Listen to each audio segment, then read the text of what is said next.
우리가 행복한 가정을 만들려면 말씀에 이끌리는 가정을 만들어야 합니다. 우리가 건강한 가정을 만들려면 말씀에 이끌리면 됩니다. 그렇다면 말씀에 이끌리는 행복한 가정을 만들려면 어떻게 해야 될까요? 먼저는 말씀을 주신 하나님을 사랑해야 되고, 두 번째는 말씀을 철저히 가르쳐야 한다라고 지난 시간에 말씀드렸습니다. 오늘 세 번째로 살펴볼 것은 모든 생활 속에서 말씀을 순종하여 생활해야 합니다. 본문 8절을 보시면 내 자녀에게 부지런히 가르치며 집에 앉았을 때에든지 길을 갈 때에든지 누워 있을 때에든지 일어날 때에든지 이 말씀을 강론할 것이며 라고 말씀합니다. 손은 일한 거나 행동하는 것을 상징합니다. 즉 말씀을 행동으로 옮기라는 것입니다. 모든 일을 행할 때마다 삶으로 하나님의 말씀을 실생활에 적용해야 합니다.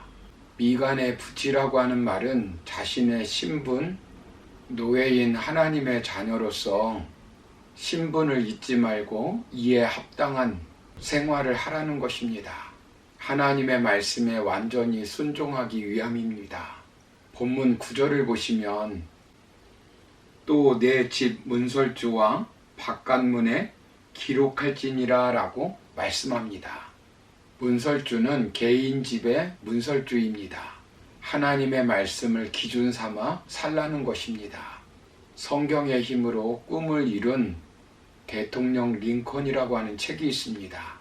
지금까지도 미국에서 존경받는 대통령 중에 한 사람입니다.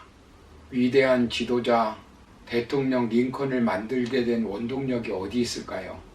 명문 학교가 그를 위대한 대통령으로 만들었겠습니까? 시골에서 태어나 초등학교 9개월을 다닌 것이 그의 학업 전부라고 합니다. 가정 배경에 그를 그렇게 만들었겠습니까?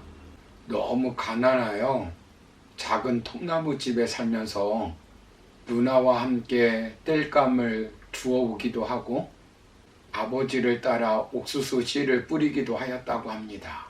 링컨이 9살 때 어머니가 소천하였습니다. 새 어머니와 어린 시절을 보냈다고 합니다. 그런 링컨이 어떻게 미국 사람들에게 존경받는 인물이 되었을까요? 무엇이 그를 위대한 대통령으로 만들었겠습니까?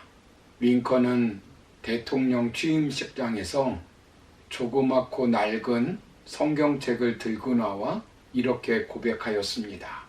이 낡은 성경책은 바로 어머니께서 저에게 물려주신 가장 값진 유산입니다. 저는 이 성경책으로 말미암아 대통령이 되어 여기 이 자리에 서게 되었습니다. 저는 성경 말씀대로 이 나라를 통치할 것을 약속드립니다. 우리가 부족하지만 우리 가정이 잘 되고 우리 자녀들이 잘 되는 비결이 무엇일까요?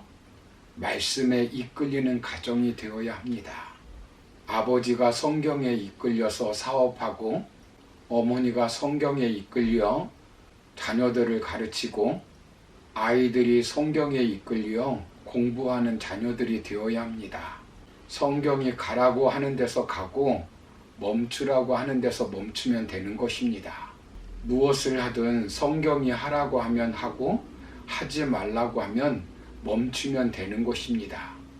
러시아의 문학가 톨스토이는 성경이 없으면 현대 사회에서의 자녀 교육은 불가능하다라고 말했습니다.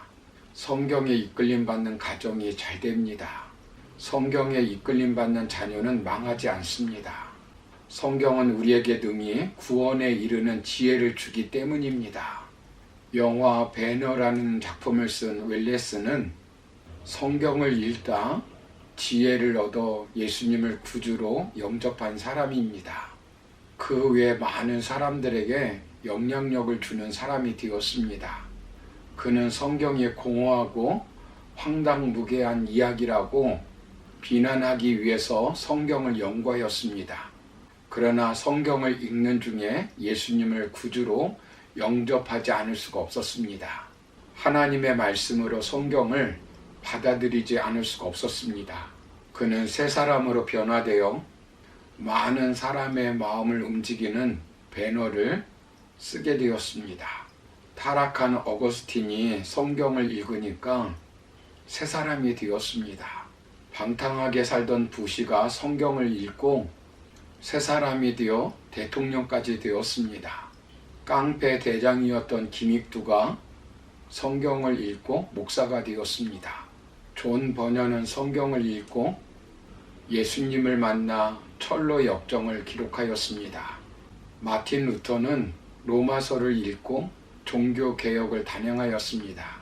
데이비드 리빙스턴은 마태복음 28장 19절 20절인 그러므로 너희는 가서 모든 민족을 제자로 삼아 아버지와 아들과 성령의 이름으로 세례를 베풀고 내가 너희에게 분부한 모든 것을 가르쳐 지키게 하라. 볼지어다 내가 세상 끝날까지 너희와 항상 함께 있으리라 하시니라. 이 말씀에 감동되어 선교사가 되었고 아프리카에서 자신의 몸을 던졌습니다. 고아의 아버지 조지 밀러는 16살 되던 해에 절도죄로 감옥에 들어갔었고 대학에 들어간 후에도 술과 여자, 노름 등으로 방탕한 생활을 했던 사람입니다. 그러던 밀러가 20살 되던 해에 성경을 읽으면서 예수님을 만나게 되었습니다. 그 후에는 놀랍게도 삶의 대변화가 일어났습니다. 그는 자기 삶에 대한 새로운 삶의 의미와 목적을 찾게 되었습니다.